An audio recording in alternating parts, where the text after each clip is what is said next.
GMNA uses artificial intelligence for generated speech, visuals, and production. AI-generated content may contain errors. Please verify important information before making decisions or taking action. Good night, Montreal. Newly renovated basketball courts opened this evening in Martin Luther King Park, bringing fresh paint and resurfaced hoops to the Côte des Neiges neighborhood. The project, led by the Canadian nonprofit Buckets and Borders, transformed the park's outdoor courts after months of work and sponsor contributions. Officials said the upgraded facilities aim to spark community interaction and give residents a place to build confidence through the game. The organization, which specializes in constructing and restoring public basketball sites across the country, chose the park for its central location and active local youth scene. City representatives praised the partnership, noting that the courts will host informal pickup games and future neighborhood tournaments.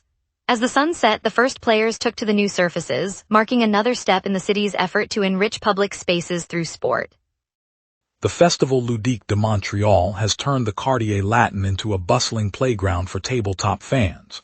Over 3 days, the open-air board game exhibition invites families, students, and curious passers-by to sample the latest releases from Quebec's growing industry. Tables line the streets, and volunteers guide players through strategy-heavy war games, cooperative adventures, and quick-play party titles. Attendance has swelled since the festival launched, reflecting a surge in public enthusiasm for board games across the province. Organizers say the outdoor setting encourages spontaneous discovery, letting anyone stop by after class or work. Local cafes report higher foot traffic, while nearby boutiques display limited-edition game merchandise. As the sun sets, lanterns illuminate the gaming zones, and the festival shows no sign of slowing before the final day wraps up later this weekend. Fuel prices in the Greater Montreal region have risen to nearly $2 per liter, a level not seen in recent months. The increase coincides with the construction holiday period, when many roadwork projects pause, prompting drivers to travel farther for lower-cost stations. Retailers across the island report that the price spike is persisting, with some pumps hovering just under the $2 mark. The provincial energy regulator has not yet issued a formal explanation, but analysts point to global crude trends and seasonal demand as contributing factors. Commuters in the Plateau, Mile End, and West Island are reporting longer queues at stations, while commercial fleets are reassessing route schedules to mitigate expenses.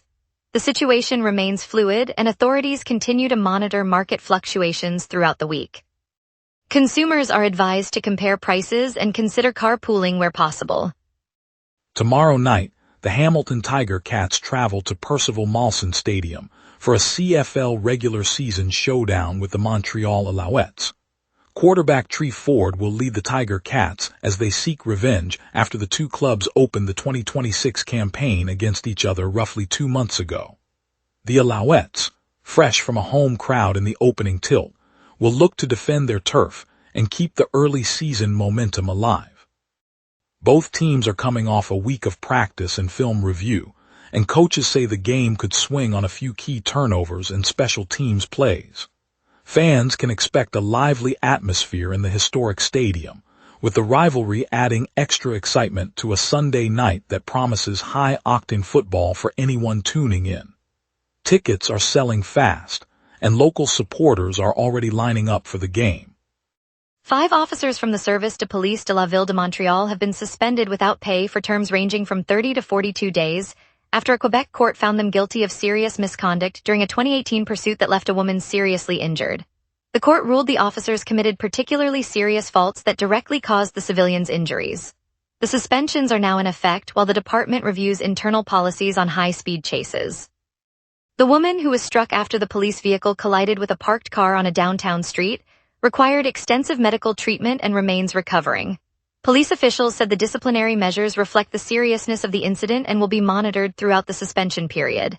The SBVM spokesperson emphasized that accountability is essential to maintaining public trust, and that further reviews may result in additional actions. Later we'll check on the second tornado confirmed in Saint-Donat, Quebec, plus our top stories. Then back to you, we will be right back. Watch the local sunset tonight at 6 p.m. for all your local Montreal news. Welcome back, everyone. We've got a lot to cover, and now Rachel is ready to bring you today's local stories. Stay tuned. A second tornado has been confirmed in Saint-Donat, Quebec, officials said on Thursday, July 21. Meteorological experts identified the vortex after radar data and on-ground surveys matched the characteristics of a tornado. The storm moved through the municipality of Saint-Donat in the Lanaudière region, causing damage to trees and structures before dissipating. This event follows an earlier tornado that was observed in Harrington, Quebec, earlier this week. Emergency services responded to both incidents, securing the affected areas and assessing damage. Provincial authorities are coordinating with local officials to document the impact and to support recovery efforts. No injuries have been reported in Saint-Donat at this time. The Quebec Meteorological Service and the National Weather Centre conducted a field inspection that led to the confirmation. Power outages were reported in several neighborhoods of Saint-Donat following the tornado. A weather advisory remains in effect for Lanaudière region for remainder of day. Quebec's Forest Fire Agency, SOPFEU, and the provincial government dispatched 3 water bomber aircraft to British Columbia on July 24 to aid the province's battle against active forest fires. The aircraft, equipped for aerial retardant drops, were flown from Quebec to key fire zones in British Columbia, joining local firefighting crews already on the ground. Officials said the deployment was a direct response to the scale of the blazes threatening communities and natural resources across the province. The 3 Quebec-based planes will operate under the coordination of British Columbia's fire management authorities until the situation stabilizes. This inter-provincial assistance reflects ongoing cooperation among Canadian jurisdictions when wildfire conditions intensify. The aircraft are expected to remain in British Columbia for the duration of the current fire season, providing additional aerial capacity to suppress the flames. Earlier today, the Quebec government announced it is halting all artificial intelligence and automation pilots in the provincial public service. The decision ends experiments that included a chatbot on the Quebec portal and several back-office tools aimed at speeding up routine tasks. Officials said the trials repeatedly ran into technical and operational obstacles, prompting a reassessment of the value they bring to citizens. The province had launched a series of test projects over the past few years, hoping to modernize service delivery, but the challenges proved enough to scrap the initiative entirely. The cancellation will affect staff who were training on the new systems and may delay any near-term digital upgrades the government had planned. No further rollout is expected until a new strategy is defined. Citizens who had been promised quicker online answers will continue to rely on traditional contact methods for the foreseeable future. Today, a private funeral service was held for celebrated Quebec actor Marc Messier, with the provincial flag lowered to half-mast in his honor. The ceremony took place in Montreal, attended only by close family, including his daughter, who confirmed that her father had always valued privacy above public attention. Government officials complied with the request, ordering the flag change across the province as a mark of respect. Messier, known for his iconic roles on stage and screen, had become a cultural touchstone in Quebec, and his passing prompted an official mourning gesture despite the intimate nature of the funeral. The half-mast display will remain until the end of the week, providing a solemn reminder to those who admired his work. No further public events are planned, honoring the family's wish for a quiet remembrance. Police responded to a stabbing in the Ville-Marie district earlier today, finding a 45-year-old man with serious but not life-threatening injuries. Officers from the SBVM said the victim was found on a downtown sidewalk and received immediate medical attention. He was transported to a nearby hospital where doctors have reported his condition is stable. Investigators have not released details about a suspect or motive, and the area was briefly cordoned off while they collected evidence. The incident follows a series of recent downtown assaults, prompting increased patrols in the core business area. Residents walking near St. Laurent and St. Catherine were advised to avoid the immediate vicinity while officers continue their inquiry. Detectives are reviewing surveillance footage from nearby businesses and have asked anyone who saw the attack to come forward. No further injuries were reported. Let's get a look at tonight's forecast with our meteorologist, keeping you ahead of the weather. A waning high-pressure ridge yields to a westerly jet, setting the stage for tomorrow's unsettled swing. On this date, the city scorched to 31 degrees Celsius back in 2020, a record set during an early summer heat wave that pushed the regional ridge northward. The opposite extreme fell to 9.1 degrees Celsius in 2013, when an Arctic blast slipped through a deep trough, dumping temperatures well below the summer norm. Today's climatological average hovers around 26 for the high and 16 for the low. So the current 31 ties the record, while the nighttime low of 17 sits comfortably above the historic cold. Zooming into the live radar, the screen is a clean blue canvas across southern Quebec and the St. Lawrence Basin. No echo bands trace across the map, confirming that precipitation has been absent all day. The westerly jet aloft is steering any mid-level moisture well north of the province, while the surface high remains steady, keeping the air dry and stable. Expect the calm to hold through the night.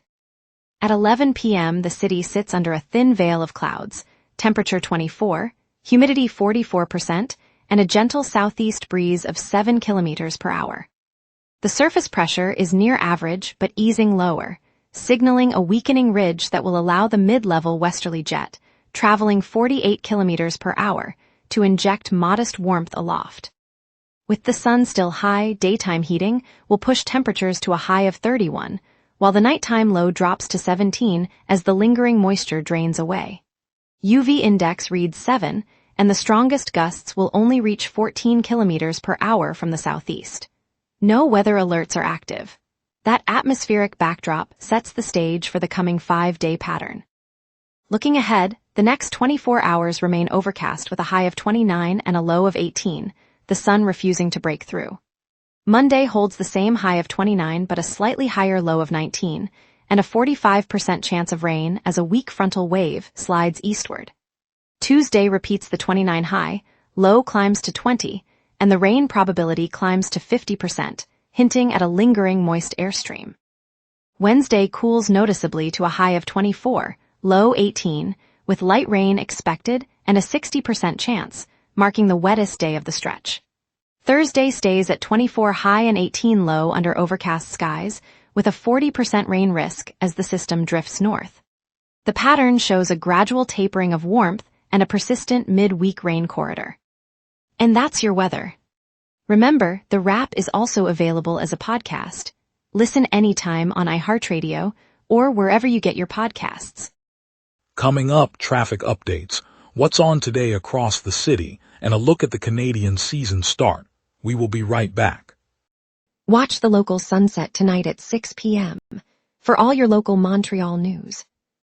And now here's Jason with sports. Soccer heartbreak at home, and hockey's opening night gets a date. Tough result for the Montreal Roses in Northern Super League play. AFC Toronto's Lauren Rowe and Kaylee Hunter both found the net in the second half, and goalkeeper Sabrina D'Angelo held the Roses scoreless throughout. The 2-0 final pushed AFC Toronto into sole possession of third place in the standings. Mark your calendar, the Montreal Canadiens open the 2026-27 NHL season on September 29th on the road against the Toronto Maple Leafs. It is part of an all-Canadian opening night that also features the Edmonton Oilers hosting the Vancouver Canucks. A long chapter in Montreal Canadiens history has closed. The Habs dealt veteran forward Brendan Gallagher to the Vancouver Canucks in exchange for future considerations. CBC Sports reported the transaction, which sends one of the franchise's most recognizable names out of Montreal. On a crisp Saturday morning in the Plateau, families gathered outside a corner bakery as the ARTM unveiled its latest study on the Orange Metro line. Transport planners, local councillors, and longtime riders stood shoulder to shoulder, watching a large map that traced the proposed extension from Mont Royal to the East Side neighborhoods. One vivid scene stood out, a mother with a stroller pointing to a busy boulevard, describing how the endless line of cars has turned her daily commute into a test of patience. She imagined instead a smooth ride on a new train, the scent of fresh coffee from the bakery mingling with the hum of arriving subway cars. The study estimates that completing the line could pull thousands of vehicles off that congested corridor, easing traffic and cutting emissions. As the crowd applauded, a group of high school students raised a banner that read, "Our city, our future," their faces lit with optimism. That moment reminded everyone that a transit vision can become a shared promise, turning a long-standing idea into a tangible hope for the city. Montreal's future feels a little brighter today. On a crisp Saturday morning on St. Laurent Boulevard, near the bustling market of the Plateau, a small crowd gathered around a sleek teal electric sedan that had just rolled off a temporary pop-up showroom. The vehicle, bearing the emblem of a rising Chinese manufacturer, was being introduced to Quebecers by the province's transport officials and a local dealership owner, Marie-Claude Bouchard. The province recently reported that its electric vehicle fleet has topped 400,000 units, a milestone that has attracted new players eager to tap the market's enthusiasm for clean mobility. As the crowd listened, a teenage student from the nearby school stepped forward to test the car's quiet acceleration, his grin widening as the sedan glided past the historic street lamps without a hint of engine noise. That moment, seeing a young Quebecer connect with a foreign-made electric car, encapsulated the collaborative spirit behind the province's green transition. It reminded everyone that progress can arrive from unexpected corners, yet still feel like a neighborhood celebration. Quebec's streets are becoming a little greener, one new vehicle at a time. Thank you, Montreal, for tuning in to the wrap. Tonight's highlight was the vibrant open-air board game festival, bringing the city together for a night of fun and competition. We appreciate your viewership and look forward to sharing more stories with you tomorrow. See you then.